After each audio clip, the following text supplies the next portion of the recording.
Halo, ketemu lagi dengan saya Gus Sundarto. Kali ini saya berada di ruang Tirto Liburan Arling di Yogyakarta. Saya akan ngobrol dengan perupa Indonesia yang sudah mengglobal, Antang Biarso. Kali ini saya ngobrol tentang banyak hal yang berkaitan dengan seni rupa. Apa kabar, Bu? Apa kabar juga, Gus? Asik bisa bertemu kembali. Terima kasih. Kita akan mulai obrolan kita beberapa puluh menit ke depan. Ikuti ya.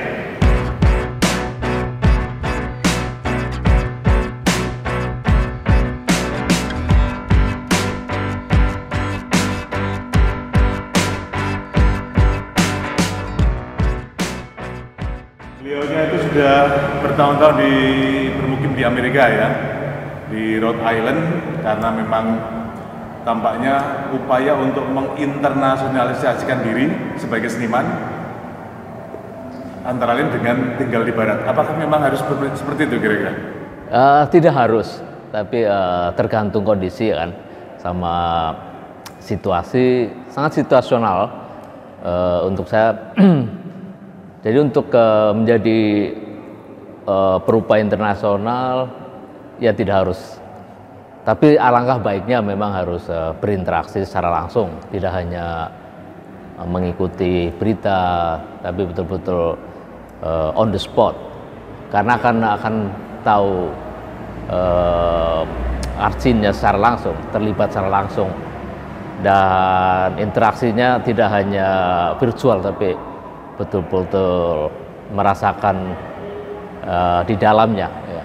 Tidak hanya melihat dari jauh. Dan karena pusat-pusat memang ya, kalau kita bicarakan seputar dunia internasional itu kan pusat-pusatnya memang banyak pergeseran kan sekarang. Jadi yang dulunya sangat terpusat di New York, di London, ya, di Berlin, dan mungkin sekarang sudah ada banyak pergeseran kan. Jadi ya banyak pergeseran di Asia juga, banyak pusat-pusat kebudayaan di Australia sendiri, dan jadi saya kira Jepang terutama ya, dan di Korea dan di Cina, dan ini yang sering kita pikir dan banyak pertanyaan apakah itu perlu kayak itu. Tapi kalau merujuk pada pengalaman saya memang sangat situasional. Jadi kebetulan saya memang istilahnya seorang Amerika, ya kan, dan anak-anak saya juga kan akhirnya menjadi antara hub Indonesia separuh Amerika, ya kan. Jadi saya harus memberikan sangu ya, memberikan fondasi kepada mereka berkembang di sini dan berkembang di Amerika, ya. Itu lebih adil lah, karena komitmen awal waktu saya mau menikah memang ada dua belah pihak punya komitmen bahwa tidak hanya mau tahu di sini aja atau di Amerika. Jadi kita memang, dan kebetulan itu bisa terjadi gitu loh, sangat natural dan sangat instinktif juga gitu loh, tentu dengan melihat kondisi hidup sehari-hari juga ya. Menarik kalau dikatakan ada pergeseran pusat-pusat seni rupa di dunia, tidak sekadar di New York, Paris, Berlin, dan beberapa kawasan lain atau titik lain. Pergeseran itu kira-kira dipengaruhi oleh apa?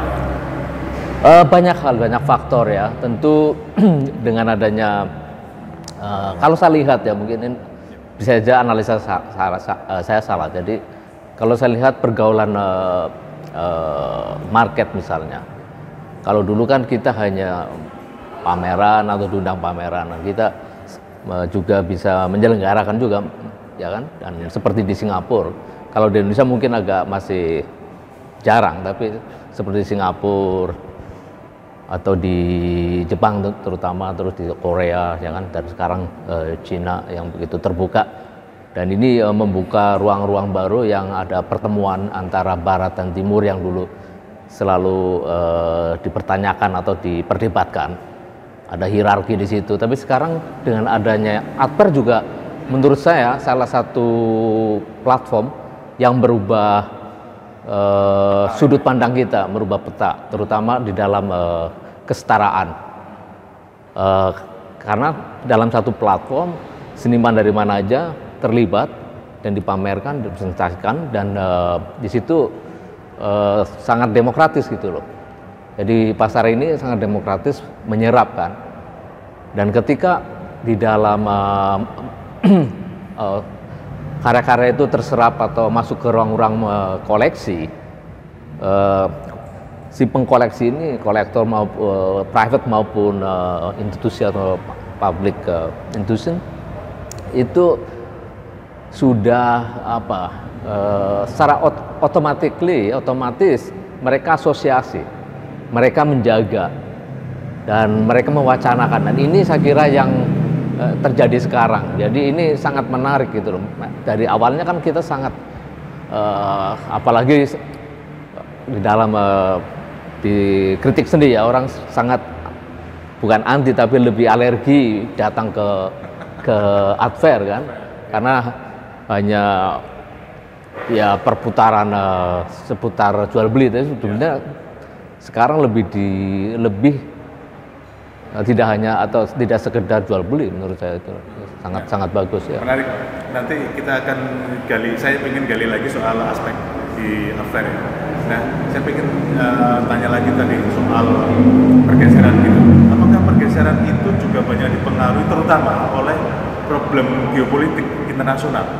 Umpamanya Eropa sudah mulai krisis, jenuh, dan kemudian negara-negara berkembang menjadi semakin progresif, termasuk di Eropanya gitu? Ya, tentu itu ada perubahan ekonomi ya di dua belah pihak. Tapi alasan jenuh dan tidak, saya kira itu hanya asumsi menurut saya. Karena di sana di New York, apapun alasannya, New York the biggest market sampai sekarang. Memang sangat seperti nggak begitu heboh, tapi itu realitasnya memang. Seperti orang membandingkan dengan Los Angeles misalnya, yang kota lebih baru dan banyak misalnya Adver masuk ke sana, atau di Miami, tapi tetap New York tetap ya. Dan saya kira hanya pergeseran, dan memang ada perubahan secara civilization, ekonomi, infrastruktur juga kan mempengaruhi kan. Dan di Southeast Asia dengan perkembangan ekonomi ini, tentu setelah secara fisik terpenuhi, apa yang dicari? Culture. Dan saya kira di contoh paling mudah kita mengidentifikasikan yang sangat untuk saya sebagai model adalah Singapura misalnya. Dia sangat berambisi untuk menjadi tuan rumah Southeast Asia, ya kan, budaya Southeast Asia. Ya kan, dan ini kan menarik. Jadi dia dengan posisi hosting ya, membuatkan rumah, dan saya kira the next step untuk Indonesia, saya pikir kita berpikir ke situ tuh. Karena ketika kita hosting menerima sesuatu, pasti impactnya itu lebih percepatannya juga lebih cepat dibanding kita hanya ikut pameran kayak gitu. Jadi ada satu, memang kita membiayai atau kita invest, tapi ada sangat profitable lah, tidak hanya transaksional tapi lebih penanaman kepada karena kan cultural investment kan sangat mahal ya. Tapi itu nilainya memang tak terhingga sebetulnya, memang tidak bisa diakumulasi lewat suatu yang fisik. Tapi kita bisa lihatlah impactnya, baik secara pengetahuan maupun ekonominya. Ya.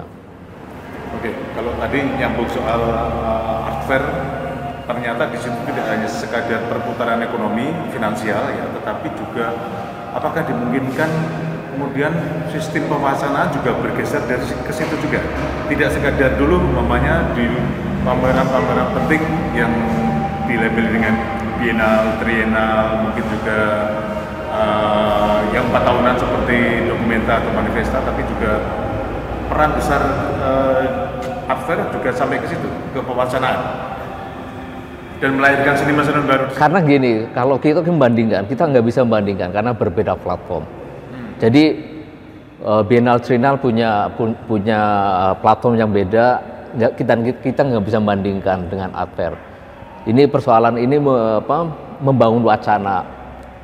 Kalau art fair membangun arahnya nggak ke sana, dia lebih ke bagaimana orang mau negosiasi dan menerima dan mau membuat asosiasi dengan karya yang ditampilkan dengan cara pengkoleksian. Dan ini saya kira sangat signifikan ketika Triennale Biennale ini sudah mengakar, sudah dikenal, akhirnya orang juga ingin mengkoleksi. Orang nggak mungkin lah beli di Biennale atau Triennale, tapi dan art fair ini baik juga gitu ketika dia sudah diwacanakan, ini ada wadahnya dan ya kan orang akhirnya bisa mengkoleksi baik secara private maupun secara institusi. Dan ini sangat otomatis membuat adjustment sendiri, ya kan? Karena di situ ada pertukaran. Tidak, kalau kita ada dialog lah ya, tidak monolog begitu. Jadi ada dialog, ada karya atau hasil karya dari luar masuk, ya kan, ke Asia atau dari Asia ke luar, ke barat, atau ya kan. Jadi ini suatu yang ideal lah. Karena nanti adjusting ini akan dengan sendirinya akan terjadi, dan common sense nanti membentuk common sense juga di dalam wacana kayak gitu. Memang beda ya antara seperti yang kamu tanyakan bagaimana peran Triennale dan Biennale kayak gitu. Tapi selalu karya-karya yang dipresentasikan di pameran Biennale atau Triennale maupun yang sifatnya independen di museum juga dipresentasikan di art fair juga. Jadi ya ada bukan perkawinan, tapi itu satu platform yang beda tapi tetap sama-sama penting. Ya. Fokusnya beda ya masing-masing. Iya. Ya meskipun mereka juga coba memberi suatu tekanan pewacanaan dan macam-macam. Senimannya juga. Oh ya, senimannya juga kadang membuat di dalam forum diskusi. Bahkan ada seniman sangat serius membuat performance kayak gitu kan. Berarti kan ada hal yang memang ingin tidak hanya transaksional, ada sesuatu yang lebih transaksional, lebih jauh lah, ya beyond physicality saya pikir ya. Kalau melihat soal pergeseran lagi ya, apakah paling tidak Asia sebagai sebuah kekuatan yang sangat penting dan mungkin dalam tanda kutip mengkhawatirkan Eropa, Amerika, atau dalam bahasa yang lain mungkin kompetisi yang lebih seimbang sekarang? Saya kira yang namanya saya kira persaingan kompetisi itu penting karena kan akan menimbulkan atau menumbuhkan satu kreativitas. Kita harapkan seperti itu. Tapi kekhawatiran seperti peperangan saya kira enggak, karena kan di dalam kita menciptakan atau proses creativity ini kan sebetulnya bagaimana kita mencari common sense. Biar ada satu kesepahaman tentang banyak hal, tentang pengetahuan, tentang budaya, tentang dalam konteks teknologi misalnya. Dan ini kan penting, jadi justru ini akan sebagai penetrasi dari suatu yang kekerasan, suatu yang kita takutkan seperti war culture ya kan, atau perang budaya misalnya gitu, cultural war misalnya. Dan ini saya kira justru kebalikannya menurut saya. Dan karena kalau saya misalnya pengalaman saya di Jogja dan di Eropa, ya esensinya sama, ya kan?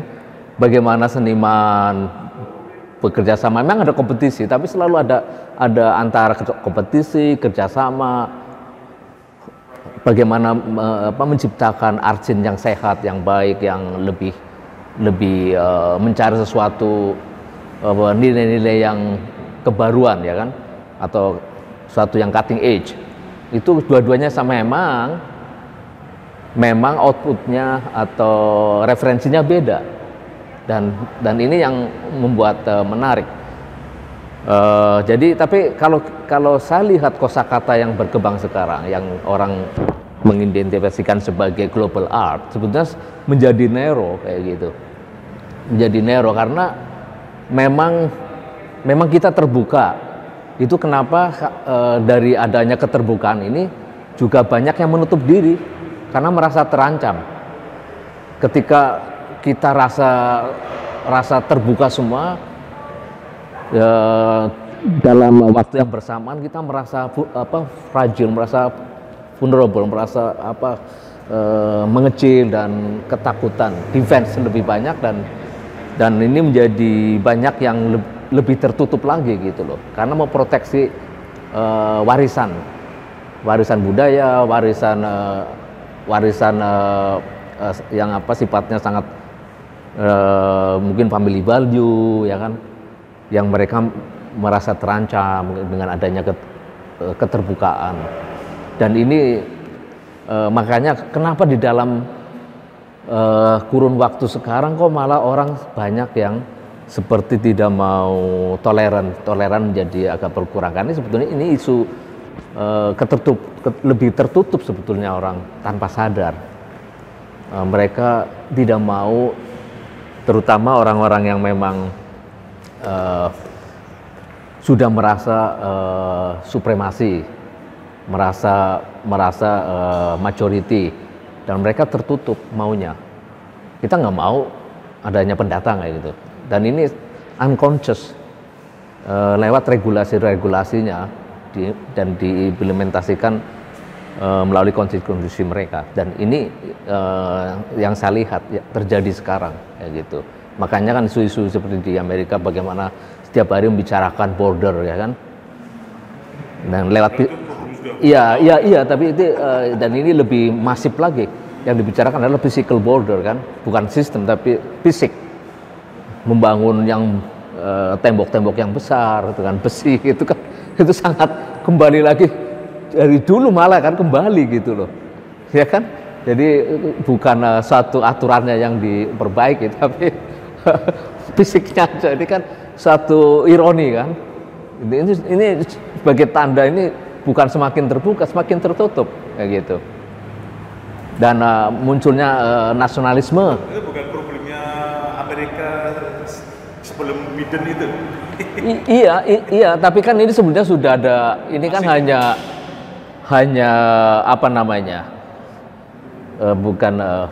Sudah ada persoalannya. Cuman ketika itu sudah diwadahi aja sebetulnya. Tapi keinginannya bukan keinginan pemimpin, sebetulnya keinginan masyarakatnya. Memang pemimpinnya memang saat itu seperti itu, ya pas, ya kan. Tapi dengan munculnya gerakan nasionalisme di negara di seluruh dunia, ini kan apa itu sebetulnya? Why? Kenapa justru sekarang, ya kan?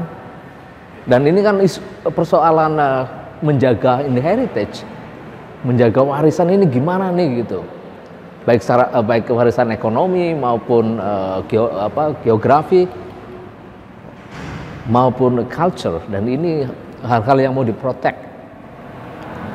Ya. Wah, ini makin serius ini. Santai saya. Santai, serius. Tapi oke, ini menarik karena sebetulnya karya-karya seorang Intan Widiarso itu politis, dan itu sampai ke pameran tunggal kali ini ya. Iya. Membicarakan soal kekuasaan, tentang kehilangan hal-hal yang berbau ideologi dan yang lain-lain. Atau mungkin bisa diceritakan kali ini pameran tunggal ini juga masih membicarakan problem tadi itu, atau? Iya tentu, karena kan pameran kali ini memang seperti kamu tadi tanya berapa karya yang baru gitu kan, ada 4 karya yang baru, yang betul-betul baru. Dan dalam pameran Double Horizon ini kan berkarir saya selama 30 tahun. Jadi dari awal sejak 1998 kan, zamannya mulai reformasi sampai sekarang. Dan di dalam karya itu kenapa dikasih judul Double Horizon, karena Awalnya saya ingin memberi judul konstelasi. Jadi kalau konstelasi sangat seperti dimasukin dalam bak yang besar, pasti akan ada connectivity-nya kan, ada koneksinya, ada benang merahnya. Dan waktu itu kebetulan teman saya Pendri dengan project V-Room-nya sudah membuat berapa seri lama, sudah berapa tahun gitu ya. Itu konstelasi, saya juga nggak sadar gitu. Terus saya mau pakai, terus ada diskusi, wah entang sudah saya pakai loh. Wah, tapi kamu bisa pakai gitu untuk menjelaskan. Waduh, itu dari akhirnya, iya sebenarnya saya ingin pakai, tapi mungkin saya akan cari lagi kalau saya memang mentok, saya akan kembali lagi ke konstelasi terus. Dan itu menjadi menarik ketika saya mencari, dan saya waktu itu sudah membuat sketch, membuat karya namanya Double Horizon. Jadi karya lukisan itu menjadi judul pameran juga akhirnya, karena juga di dalam Double Horizon ini kan memang fenomena alam kan, ketika mata kita punya keterbatasan melihat jarak yang jauh itu, kita menemukan horizon. Itu kan ilusi mata aja, horizon itu suatu yang abstrak, suatu yang nggak ada, tapi itu keterbatasan dari mata. Dan kebetulan juga di dalam konteks sekarang ini muncul begitu kuatnya konspirasi teori, apalagi di dalam masa pandemi kan, banyak mana yang benar, mana yang salah, mana yang palsu, mana yang real, itu sulit mengidentifikasikan. Dan jadi horizon ini kan membicarakan persoalan perspektif, juga menarik. Jadi suatu yang physical, tapi beyond physical ada sesuatu yang kita ingin capai. Kita membicarakan masalah perspektif, secara otomatis juga membicarakan di luar sesuatu yang fisikal juga, karena membicarakan tentang konstelasi pikiran kita. Jadi baik ideologi, masalah peristiwa alam juga. Jadi ada, apalagi sekarang kan bagaimana kita sedang menghadapi suatu, bukan fenomena, suatu kecerobohan kita, ya kan, masa lalu yang akan sangat berbahaya untuk masa depan, dan kita sedang menghadapi itu. Dan saya kira judul pameran ini untuk saya sendiri sangat signifikan untuk membungkus semua. Memang tidak persoalan politik aja, tapi selalu terkait ya persoalan itu. Baik di dalam keluarga kita selalu membicarakan persoalan politik, budaya, kesepahaman tentang itu semua. Gitu.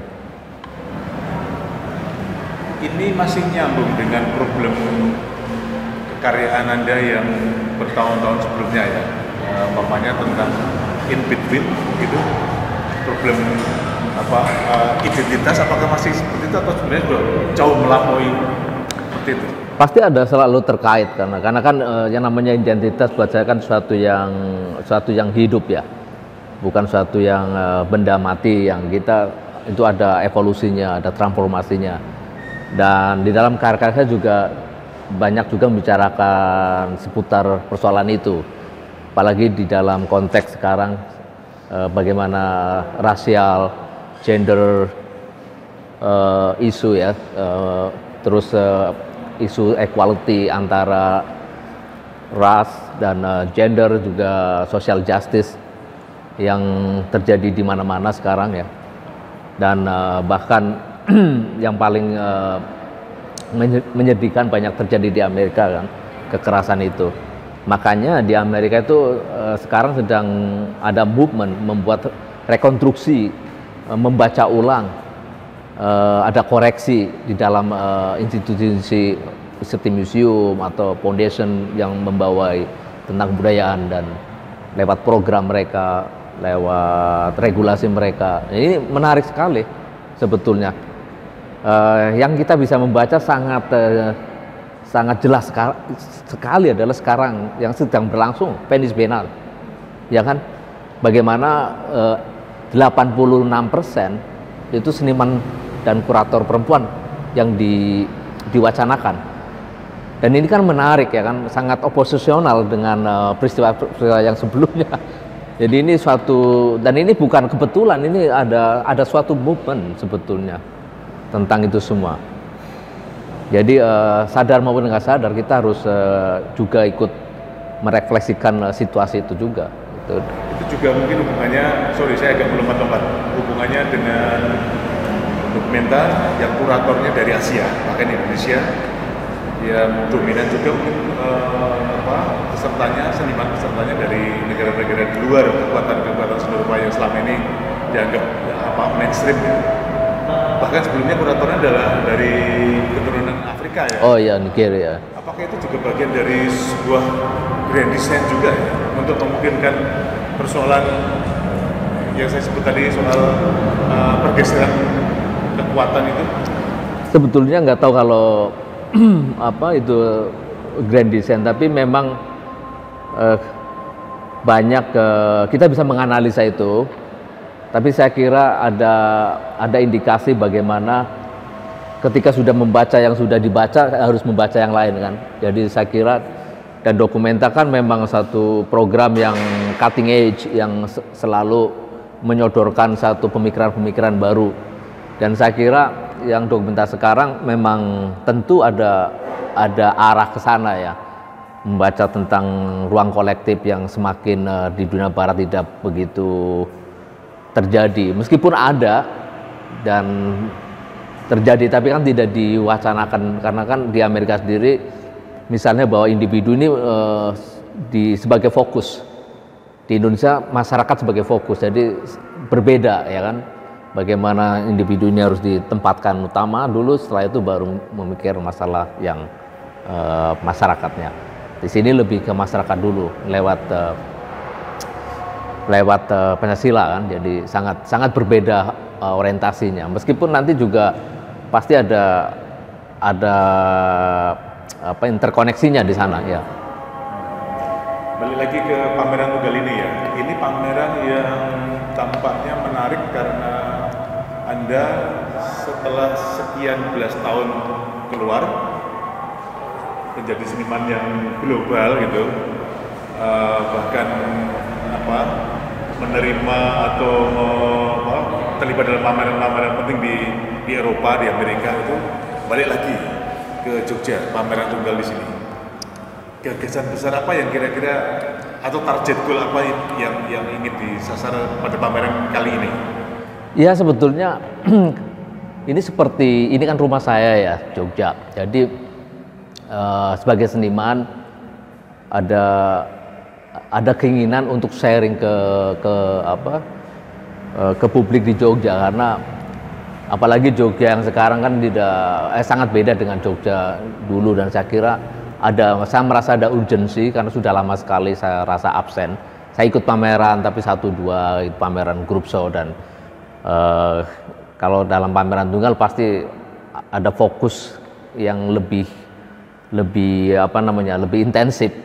Dan saya kira saya merasa urgensi untuk membuat satu presentasi yang cukup komprehensif, dan apalagi kan generasi muda sekarang kan begitu antusias ya, sangat beda ya dengan generasi waktu saya. Jadi sangat disuruh bayar pun mereka tetap mau dan mau belajar, dan ini suatu pencapaian. Jadi ini audiennya ini sangat, kalau saya tadi bercanda bagaimana ada perbedaan antara audien di Jogja atau di Indonesia dengan di Amerika ya kan. Di Amerika kalau masuk ke museum lebih banyak yang tua itu ya kan.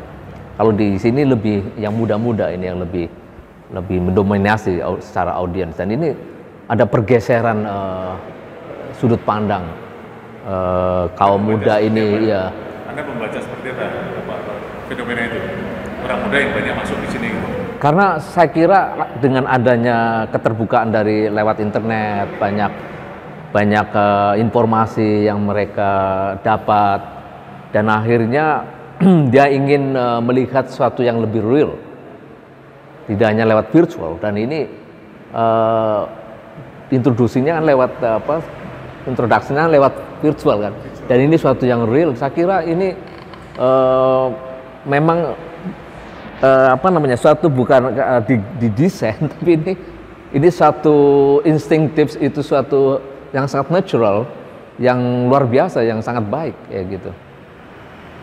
Yang kita nggak bisa bayangkan beberapa tahun yang lalu, ya kan? Tapi awalnya kan orang ini kan agak heboh juga, wah ini selfie, it's okay, karena kan memang ada dalam seni rupa sendiri kan ada sifat entertainmentnya juga gitu loh. Tapi memang asal kita jaga pasti beda. Kalau kita nggak siap ya bisa nabrak karya, tapi kan kalau dijaga secara baik seperti galeri ini sangat luar biasa. Mereka sangat menghormati karya seniman ternyata kan, karena juga perlakuan dari tempatnya ini sudah siap sebetulnya.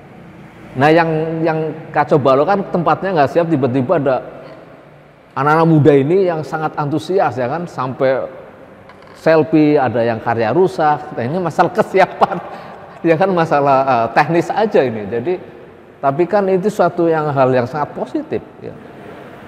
Itu ada problem mental juga nggak yang barangkali beda antara masyarakat apresian di Indonesia atau negara-negara berkembang dengan di Barat, seperti mungkin Anda punya pengalaman seperti itu? Ya tentu berbeda juga di dalam masyarakat di Indonesia pun ada bukan level, saya nggak mau membuat satu hierarki ya, tapi ada karena sejarah seni rupa diajarkan begitu intensif, dikenalkan dari dini. Tapi di sini ternyata kan sudah, saya bayangkan kalau sekolahnya diimbangi di sekolah gitu kan, itu kan pasti akan ada satu perbedaan juga gitu loh.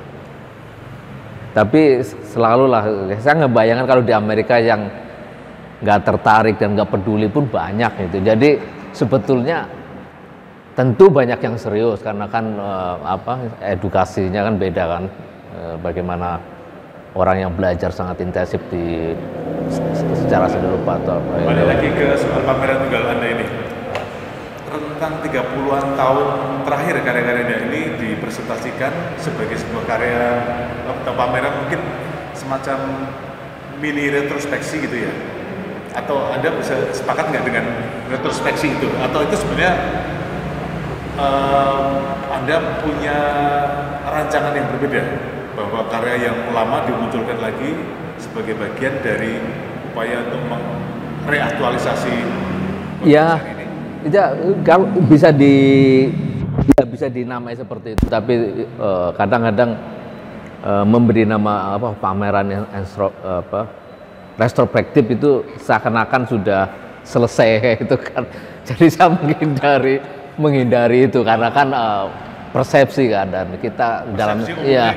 Iya kan, ini udah pensiun. Iya kan, jadi saya kira saya nggak mau terjebak di dalam kata-kata itu. Jadi lebih baik mungkin ya semacam membaca kembali di dalam konteks baru, di dalam audiens yang baru.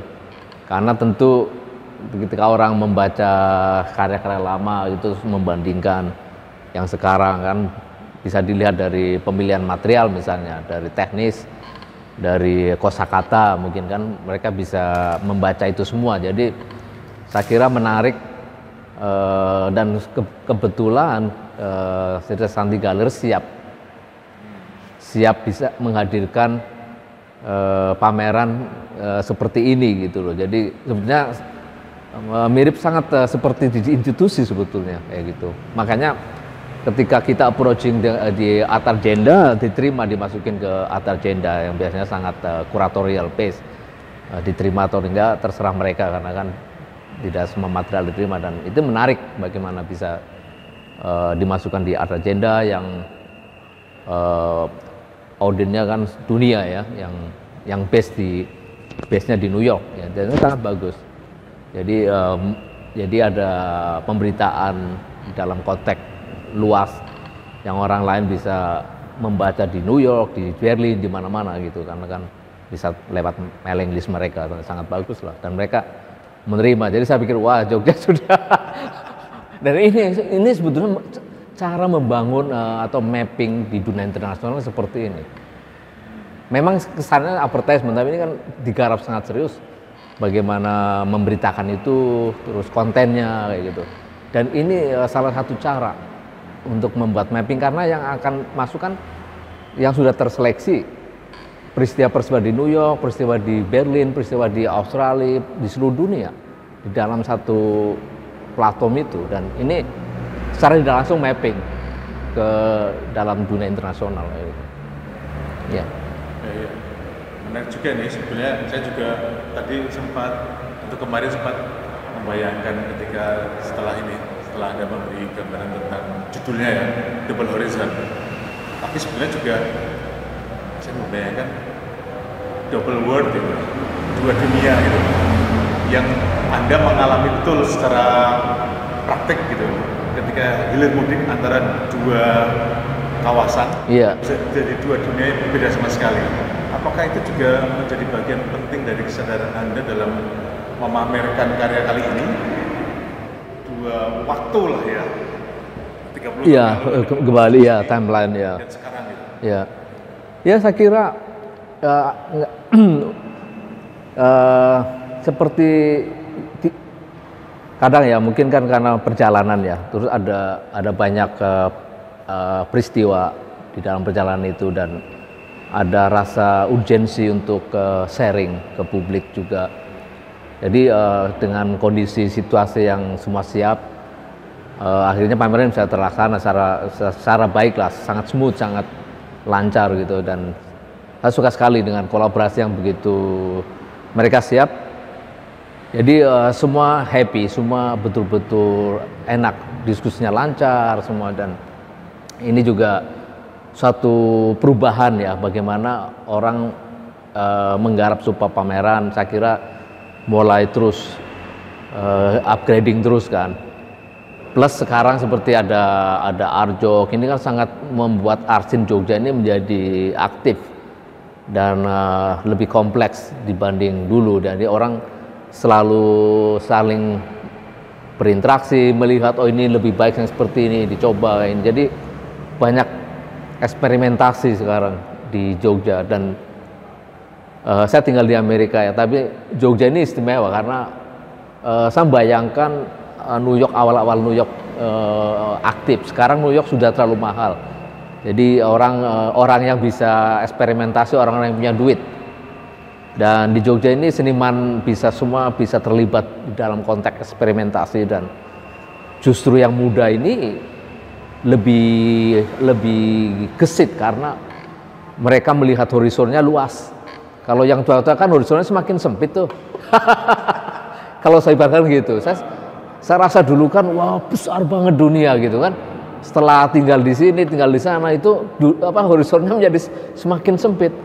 Dan bagaimana kita mengolah horizon yang semakin sempit ini gitu. Tapi jangan khawatir bahwa seni rupa itu lebih luas lagi gitu loh, dibanding horizon kita gitu. Jadi sebetulnya apapun yang dihasilkan asal kita mau kontribusi, dan kontribusi ini kan sesuai dengan kondisi orang masing-masing kan. Ada yang mau kontribusi besar, ada yang mau kontribusi kecil, ada yang kontribusi sangat kecil. Tapi kan ini semua berguna kayak gitu. Dan itu yang saya metaforkan dalam bernegosiasi dengan seni rupa ya. Oke, tadi saya belum sempat memberi awalan yang cukup lengkap ya. Sosok Kang Biarso ini adalah alumnus ISI Yogyakarta, masuk tahun 87 ya? Iya, 87. Kemudian beberapa tahun terakhir ini tinggal di Rhode Island di Amerika Serikat bersama istrinya yang keturunan Italia di sana ya. Tapi menarik bahwa tidak sekadar ke sana, tetapi juga mendapatkan penghargaan penting. Namanya tahun 2019 menerima Guggenheim Fellowship. Yeah. Ini pertama kali seniman Indonesia mendapatkan penghargaan Guggenheim Fellowship ini. Mungkin bisa diceritakan bagaimana prosesnya, bisa kira-kira kenapa mereka bisa memilih Anda? Ya. Apa yang Anda lakukan setelah itu? Ya, kita untuk saya selalu berusaha bagaimana ketika ada satu peluang-peluang yang memang bisa digunakan, dan saya kira Saya sangat tertarik fellowship ini karena tidak hanya seni rupa, jadi cross disiplin ilmu, dan ini menarik karena ahli biologi, ahli matematik, ahli sastra, jadi seni rupa, film, semua dikategorikan, dan ini satu bentuk untuk saya suatu penghargaan yang kita bisa saling belajar. Dan kebetulan dalam seni rupa sendiri kan memang semua ada di situ, karena di dalam kehidupan apapun, di dalam ilmu apapun, creativity ini memang sangat diperlukan. Jadi ini saya sangat senang dengan award dari Guggenheim Fellowship, dan memang saya membuat mengajukan proposal untuk mengetahui atau belajar lebih banyak secara Amerika, yang memang saya sudah mulai belajar tapi rasa tidak intens ya. Dan dengan ini ada keharusan, seperti ada tanggung jawab yang lebih besar untuk mengerti secara detail, dan saya bisa berinteraksi dengan anak-anak saya yang memang dia di sekolah juga belajar American History.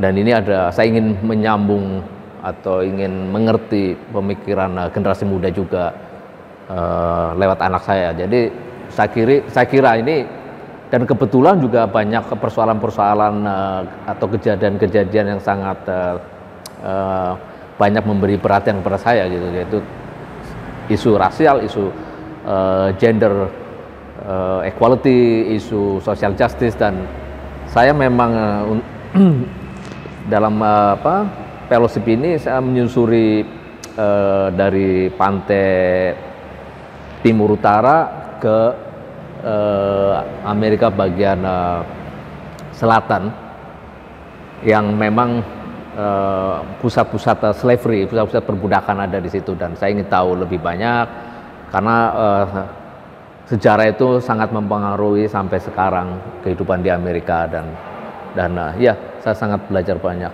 lewat itu. Setelah itu apa yang kerjakan, dan outputnya seperti apa dari fellowship itu? Ya, outputnya salah satunya saya menemukan atau berkarya menggunakan glitter, karena banyak kebetulan atau banyak situasi yang mendorong saya memakai glitter. Yaitu saya membicarakan unfixed image, bagaimana glitter ini memberikan banyak sudut pandang lah, dan tidak pernah sama ketika dikasih cahaya sedikit, dikasih cahaya banyak, atau digelapkan sekalipun, mereka akan merespon lewat mata kita, dan banyak refleksi di situ. Dan itu sangat cocok dengan ide-ide saya tentang sejarah, tentang geopolitik, tentang identitas, ya kan, dan kamuflase, tentang kekerasan juga di situ. Dan glitter itu kan ada suatu kenikmatan yang kita dapat dengan estetik keindahan, dan juga ada kekerasan di situ, karena memang tidak enak di mata kalau kita lihat berlama-lama, ya kan. Dan kedua juga material ini sangat dibenci sekaligus dicintai, dan punya asosiasi yang sangat fix, yaitu bagaimana sangat bersifat feminim. Tapi saya ingin merubah glitter ini menjadi maskulin. Jadi ada pergulatan-pergulatan material ini menjelaskan banyak konteks gitu. Dan menurut saya masih masih ingin mengeksplor lagi, nggak tahu akan sampai kemana. Saya kira ini di pertengahan lah ya. Awalnya sangat coba ada ide sangat kuat, tapi aplikasi ke tekniknya sangat sulit, ya kan. Akhirnya saya oke lah, biar glitter yang mengontrol saya dibanding saya mengontrol glitter. Awalnya glitter mengontrol saya. Ya kan, orang seperti, kenapa kamu pakai glitter, ya kan. Dan tapi pelan-pelan itu saya bisa mengontrol, dan ini yang menarik sekali gitu. Ada pergulatan ya yang tidak pernah final ini, dan menarik. ketika saya pameran di York College, saya membawa karya mau dipasang kan, nah, terus ada mahasiswa yang memperhatikan dan ingin ngomong rupanya, terus akhirnya nanya dan terus saya diajak ke studionya dia dan langsung saya lihat dia menggunakan glitter tapi malu-malu, ya kan? Terus dia bilang, thank goodness, terima kasih kamu membawa atau membuka mata saya dan mudah-mudahan membuka dosen saya, karena saya kalau pakai glitter dosen saya marah gitu. jadi ini satu yang menarik bahwa ini sangat hierarki, ya kan? Jadi material ini dianggap dianggap jelek secara estetik atau ya kan, aneh banget gitu loh. Jadi menarik saya pakai dan merubah persepsi orang, ya kan? Awalnya orang benci, orang mulai mau, ya kan, berasosiasi, kan bagus juga. Ini malah menarik karena saya juga timbul pertanyaan tentang seberapa penting hari ini seniman itu melakukan eksperimentasi dalam karya kreatifnya, dan bagaimana produksi kreatif itu, karya kreatif itu kemudian dipresentasikan ke publik. Apakah sebetulnya seniman masih tetap bisa arbitrer atau sewenang-wenang untuk bisa melakukan eksperimentasi, atau seperti apa yang terjadi di seni rupa hari ini, pengalaman Anda di dunia global gitu? Ya, ya memang untuk saya ketika berkarya itu harus jangan mematikan eksperimentasi. Karena kalau kita struggling apapun bentuknya, termasuk glitter yang struggling teknik kadang-kadang kita tidak nyangka akan menemukan seperti itu. Tapi kalau kita hanya mechanical begitu, menemukan satu hal terus sampai mengerti dan tidak bosan terus, saya nggak bisa membayangkan, karena mungkin orang bisa ya, tapi untuk saya karena personality saya nggak kayak gitu. Jadi dari awal memang, kalau kamu ingat, saya punya pameran tahun 95, judulnya adalah Idea is Form. Jadi ini yang mendasari sampai sekarang bagaimana saya berkarya. Dan ternyata kalau dengan intensity yang sama, yang serius, apapun, plus ada creativity di situ, mengedepankan itu, saya kira orang akan merasakan. Karena kita betul-betul confidence. Tapi kalau kita hanya orientasinya ada suatu yang tersembunyi, agenda yang lebih praktikal, itu bisa dilihat bahwa itu karya itu tidak confident dan kita membacanya. Saya kira jadi orang dulu kejujuran, ya kan. Tapi sering kejujuran ini juga ketika orang berubah takut, wah ini nggak jujur lagi, mau mencari apa kayak gitu. Tapi ini kan sebuah sistem di pendidikan juga terjadi, bagaimana di kotak-kotakan kan, seni grafis, seni lukis, seni patung ini kan. Tapi sekarang kan udah mulai terbuka, udah mulai cair. Awalnya kan sulit ya untuk bereksperimentasi yang total begitu. Dianggapnya kan kamu nggak harus fokus dalam satu bidang kayak gitu. Tapi memang tidak semua orang harus seperti itu, karena kan setiap orang punya kebutuhan seperti makan lah ya. Ada orang yang bisa hanya makannya gudeg aja, ada yang hanya makanan Tegal aja, ada yang mau campur aduk, ya kan. Ya kan, ada yang memang sudah keluar yang seperti kita bayangkan, dan ini tergantung kalau saya analogikan seperti perut kita ini mampu enggak kayak gitu. Tadi saya suka berkarya lewat my gut, seperti perut saya ini harus merasa juga, hati, perut, dan kepala. Oke, menarik karena sebetulnya spirit eksperimentasi masih tetap ada ya. Kalau target ke depan, atau mungkin saya nggak tahu jangka pendek atau jangka menengah atau mungkin jangka panjang, ada problem eksperimentasi apa yang sedang digagas untuk karya kreatif Anda? Ini hanya sedikit aja ya. Jadi sekarang kan saya kebetulan di Tegal itu ada namanya komunitas Spasi yang didirikan oleh Komunitas seni rupa. Seni rupa dan tapi di film. Dia filmmaker dan dia membuka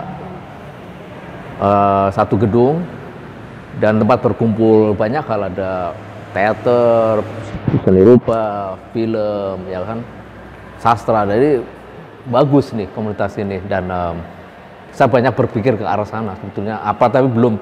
Tapi saya ada karena Tegal kan banyak hal ya, dia pembuat gerabah yang bagus, pembuat pompa air, ya, home industry bagus dan dan warteg juga bagus loh, warteg bagus loh ya. Nah, karya-karya saya itu meja itu dari warteg, itu pengalaman dari warteg. jadi dan saya banyak berpikir itu. Dulu pernah saya membeli banyak gerabah-gerabah dari sana kan, taruh di studio, sampai sekarang belum jadi apa-apa. masih gerabah gitu loh. Jadi nggak tahu, ini kayaknya ada hal yang menarik, tapi saya belum tahu secara persis ya. Ya.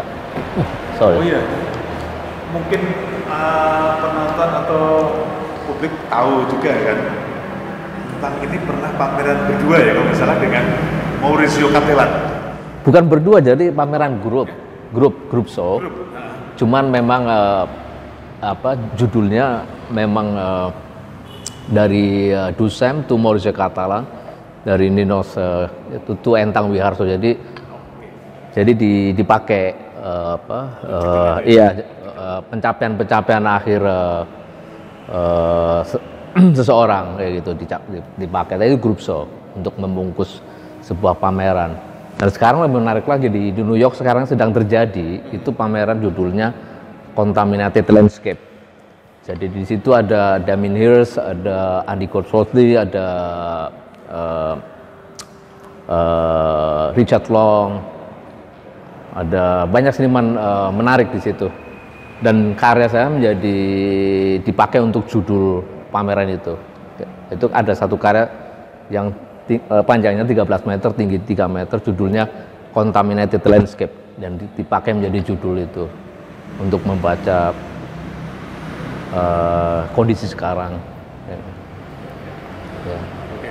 Kalau pasca pameran ini yang berlangsung sampai September ya, sudah punya agenda yang lain? Ada, tapi belum fix. Ya, saya lagi menyiapkan pameran tunggal di New York ya. Ya.